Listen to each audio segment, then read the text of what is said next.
So what's up mga kabsat? My name is DK, Derek Kabsat, panigisang kabsat ang Ilocano si Manan, di malulokong ngunit Pero for today's video mga kabsat, nais ko pong i-accept ang challenge sa akin ng isa sa aking mga ka-co-host sa Kapatid Game Ka Na Ba? Kois K, I accept your challenge yun. Kung ano yung challenge niya po sa akin mga kabsat is maghanda po ng breakfast. So yung sa video niya mga kabsat, pinakita niya doon kung paano siya naghanda ng kanyang breakfast, nagluto siya para ma-prepare niya yung kanyang breakfast. Since nandito po ako sa barko, hindi po ako pwedeng magluto dito sa barko. So ang ginawa ko na lang po is naghanda po ako ng aming buffet. So yun mga kabsat, samahan niyo po ako kung paano ko po na-accept ang kanyang challenge. Tara! Teka lang. Bago lahat, intro! Pasok!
Nagbigay na naman po ng kanilang oras para masuportahan po itong vlog na ito. At kung ikaw ay bago pa lamang sa aking channel, ikaw ay mag-subscribe na. Click mo na rin ang notification bell para mag updated ka sa mga upcoming videos ko. Ayun, no?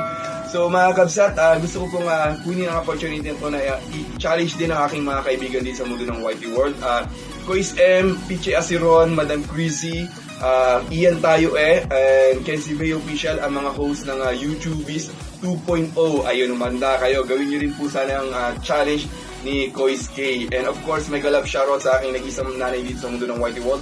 Eva Macapagal Arroyo, the former President of the Philippines. Ayun muli, ako po si Derek Kabsat, ang nag-isang kabsat ng Ilocanong seaman na hindi malulokong ngunit bolero, nauutal pa po. Hanggang sa muli, bye-bye!